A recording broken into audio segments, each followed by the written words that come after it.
سلام بر بچ، احوال شما؟ حالتون چطوره؟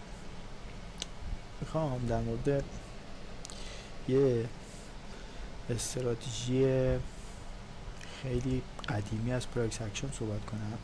این استراتژی خیلی هم کاربردیه، حالا نه اینکه همیشه رخ بده ولی خب کاربردیه دیگه. و این استراتژی باعث میشه شما بایس رو هم یه جورایی توی اون روز یا تو اون منطقه بشناسید. خب استراتژی ساده است. استراتژی بر اساس ترکیب دو کندله، مثل اینجا که به ترکیب این دو کندل میگن اینگولفینگ دیگه. خب اگر اینگولفینگ رو نمیدونید چیه، ما یک کندل داریم، حالا در هر جهتی هست، مثلا این در جهت پایینه داره میاد پایین، آخرین کندل شما توی منطقه قرار میگیره، کندل بعدی ما میاد بالا و پایین این کندل قبلی رو مورد عنایت قرار میده. همین به میگن اینگولفینگ. خب یعنی ما اولین شرطمون برای این استراتژی اینه که حتما باید مارکت بیاد بالا و پایین کندل قبلی رو بزنه همزمان. یعنی باید الان چون ریزشیه، مثلا الان اینو بزنم که درست کنم ممکنه گیج بشید. خب مثلا اینجا چون دیدگاه ما میخوایم صعودی ازش ترید بگیریم، کندل سبز ما اول اومده اون زیر کندل مشکی رو زده، خب بعد اومده بالای شادو اگر کلوز کنه بهتر، حالا داخل شادو هم کلوز کنه اشکال نداره، ولی خب باید بیاد بالا دیگه، باید بیاد دو طرف رو بزنه، یعنی بیاد اول زیر اوپن و زیر اون شادو رو بزنه توی حرکت ریزشی، بعد بیاد بالای اوپن اون کندل قبلی شما کلوز کنه. خب یعنی مثلا این اینگولفینگ نیست، ولی این اینگولفینگه.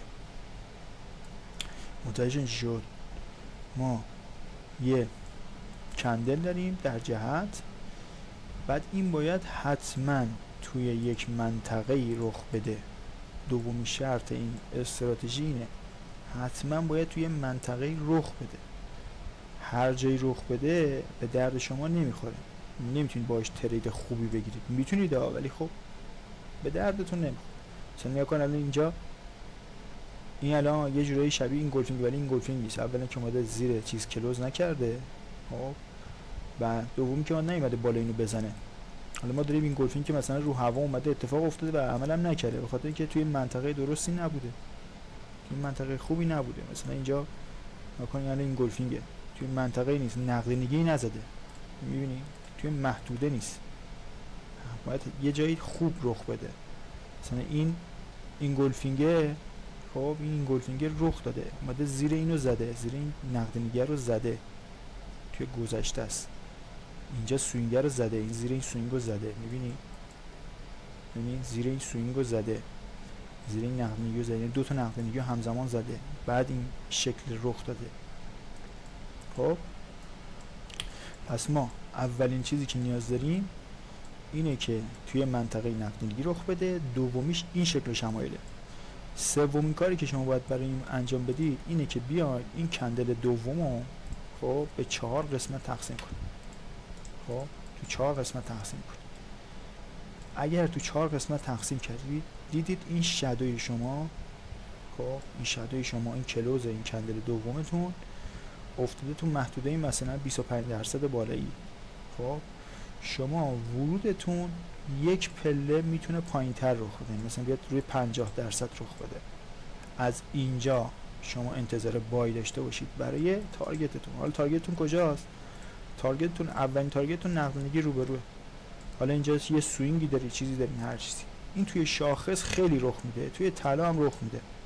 خب توی طلا هم رخ میده، هم تو شاخص رخ میده هم تو طلا. مثلا شما الان اینجا اینگولفینگ رو داریم، میبینی؟ خب الان این کندل رو من بگیرم تا اینجا میبینید زیر 50% کلوز کرده. میبینید زیر 50% کلوز کرده. یعنی شما انتظارتون اولش اینه که یا اینه یا اینه دیگه، یکی این دوتاست. وقتی که میخواین وارد بشین اینجا مجبورید مثلا دو قسمته وارد بشید، ولی خب ریسکتون زیاده چون خود این شادوی بلنده، داره بهتون نشون میده که قدرت فروشنده زیاده.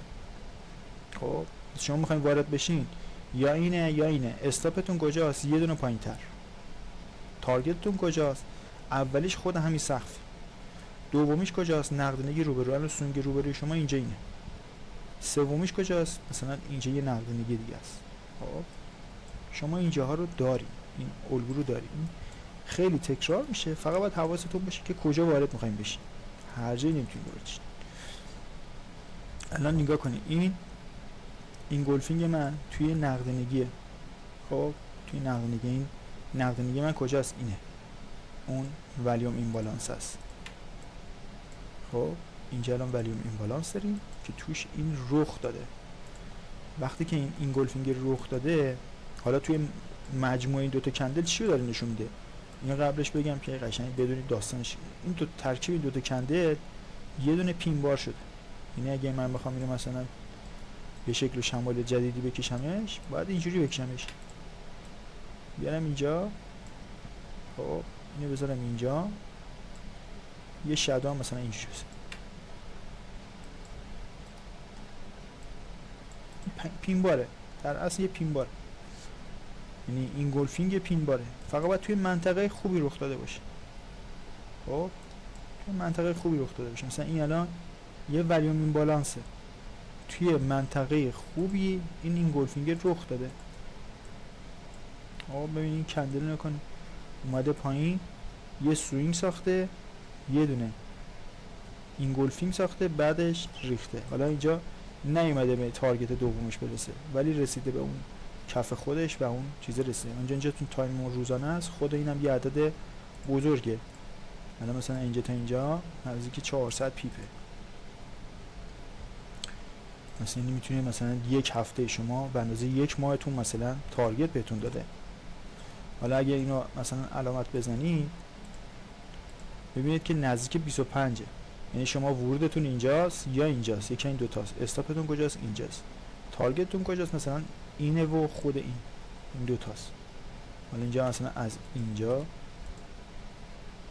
تا اینجا نزدیک 340 پیپ، 400 پیپه. حالا اونجایی که دارید بازی میکنید دیگه، حالا تو اون داستان مثلا این برای شما واکنش توی اون روز نداده.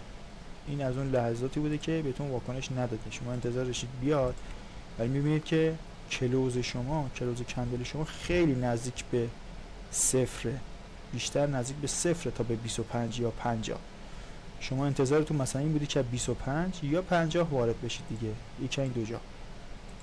خب یکی این دو جا قرار بود وارد بشید، نتونستید وارد بشید. دفعه بعدی اومده دقیقاً از همون 50 یا 25 واکنش مارکت رو داده. حالا این چی شده؟ خود این شده یه پین باری که اوردر بلاک هم هست مثلا. درست شد؟ یعنی اوردر بلاک دیگه، اوردر بلاک سوینگ روبروشو زده، شما دیسپلیسمنت داری، چه میدونم جابجایی داری، حالا هر چی که اسمشو میذاری. پس شما باید به این بیشتر دقت کنید، به این شکل شمایل بیشتر دقت کنید. و استراتژی شما اولین چیزی که دارین چیه؟ اینه که شما یه منطقه نقدینگی دارید، علامتش میزنید، بعد منتظر میشید اون واکنش رخ بده. این یکی از استراتژی است. صدها استراتژی وجود داره برای ورودتون، برای اینکه شما بفهمید الگوی برگشتی وجود داره. این بهتون جهت مارکت رو یه جوری نشون میده. حالا اینجا چون روزانه است، مثلا توی هفتگی یا ماهانه اگه همچین الگویی ببینید که دیگه مثلا نور علی نوره. مثلا چه میدونم، بیام توی شاخصا نگاه کنید، توی شاخصا مثلا اینجا این الگوی این سایت بار شما، میگم این سایت بار همراه با این گلفینگ شما رخ داده. خب این گلفینگ با این سایت بار ترکیبش باعث شده که این انقدر خوب حرکت کنه به سمت بالا. حالا از این نگاه کنید، شما انتظارتون این بودی که 25 یا 50 بیاد بالا دیگه. نگاه کنید از 25 رفته بالا. اینو میتونید چیکار کنید؟ بیاین تو تایم 4 ساعته یا 1 ساعته دنبال یک الگوی برگشتی باشید، دنبال یک الگوی برگشتی در تایم پایین تر باشید. الان اینجا نقدینگی،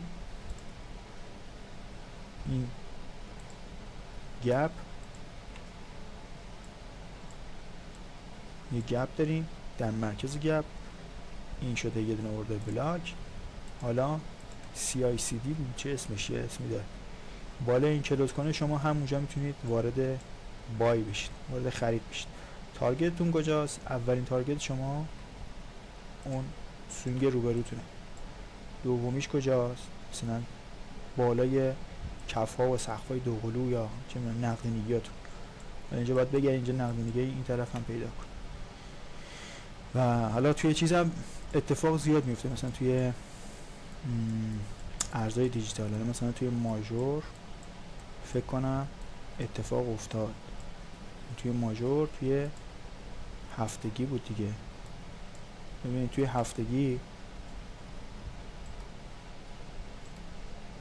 هفتگی زیر 50 رخ داده، یعنی ورود شما 75 1 بوده.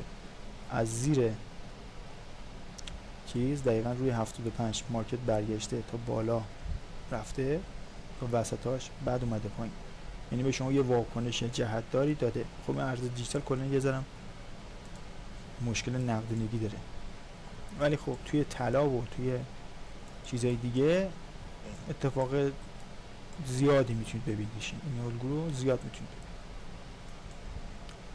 بعد الان اینجا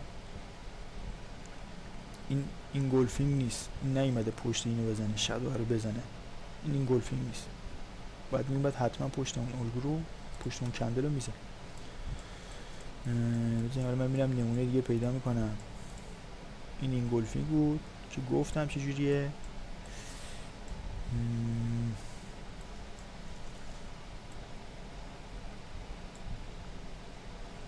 که اصلا این سایت بار ایناست. مثلا این اینگولفینگه، نکنه این زیر این رو زده بعد ریخته ها، یعنی بعد ماده بالا کیوز کرد. این ریزشه رو بهتون داده. تارگتش کجا بوده؟ سوینگ روبرو. این دوتا سوینگ ها که حالا اینجا شدن چی؟ ایکوال چی بود اسمش؟ ایکوال لو، یعنی چیزی نقدینگی دیگه، یعنی سخت نمیگیرم. این ترکیبی از این سایت بار و این گولفینگه. اینجا بهتون واکنش خوبی نداده، بعدها مثلا یه واکنش داده، ولی این واکنش جذابی نبود. و این الان این گولفینگه، ولی نقدینگی اینجا نداریم. این نقدینگی نداریم. وقتی که نقدینگی نداریم یه ذره ریسکیه، اینو حواستون باشه که چون در جهت مارکت اصلیمون مثلا سعودی بوده تو تایم بالاترش، این شکلی شدنه اگر توی نقدینگی نباشه اینجاها نداشته باشین یه ذره ریسکیه. الان من اینجا نقدینگی ندارم، پس این الگوی اینگولفینگه یه ذره ریسکیه. حالا چجوری میتونیم مثلا بهتر متوجه بشین؟ حداقل مثلا بگی آقا این میشون قابل اطمینان باشه، اینی که بیاد حداقل 2 تا کندلو اینگولفینگ کنه، یعنی 2 تا کندل همزمان پوشش بده. اینجوری بده شما یه ذره با دل قرص تری میتونید وارد کنید. مثلا اینجوری نکنید الان 2 تا کندل، ولی این کندل سوسکی اصلا خود این نقدینگیه، یعنی خود این کندل نقدینگیه، اومده زیر اینو زده بعد رفته بالا، به خاطر این اصلا نیومده پایین. این گولفینگی شما این معکوس شده داستان. بعد حالا اینجا این گولفینگ شده، مثلا اینو اندازه بندازی. اینترنت من داغونه، من نمیاره الان. خب ببینید نزدیک 25 ورود شما حالا یک کدوم این دوتاست. خب اومده ورود داده. تارگتتون کجاست؟ مثلا اولیش اینجاست، دومیش اینجاست، سومیش اینجاست، مثلا همینجوری الکی. حالا چون میگه معما حل شود آسان شود، داستان اینه. یعنی ما تو گذشته مارکت به به و چهچه میکنیم، ولی توی لایو مارکت که پوست اونو میکنه. پس شما برای این گولفینگ شما چی داریم؟ 3 تا قانون کلی داریم. اولیش حتما در یک نقدینگی، در یک PDA PDR هر چی که بهش میگن، منطقه‌ای که مورد نیازتونه هست، مورد توجهتونه هست. دومیش باید کندل سمت راستی شما اگر در حرکت ریزشی کفش رو زده باشه، کف شادو رو زده باشه و بالای اوپن اون کندل در روند ریزشی کلوز کنه. سومیش چی بود؟ اندازه گیری، دیدن این که کجا قراره مثلا وارد بشیم. چهارمیش هم که تارگت بود. همین، یعنی کل ستاپ همینقدر ساده است. حالا شما میتونید تو تایمر پایین‌تر بیاین توی اون محدوده های مورد نیازتون وارد بشید. حالا منتظر یه ستاپ ورود بگیرید، ستاپتون بهتر بشه. همین، امیدوارم که از این ستاپ استفاده کنید، لذت ببرید. تا درود دیگر، بدرود.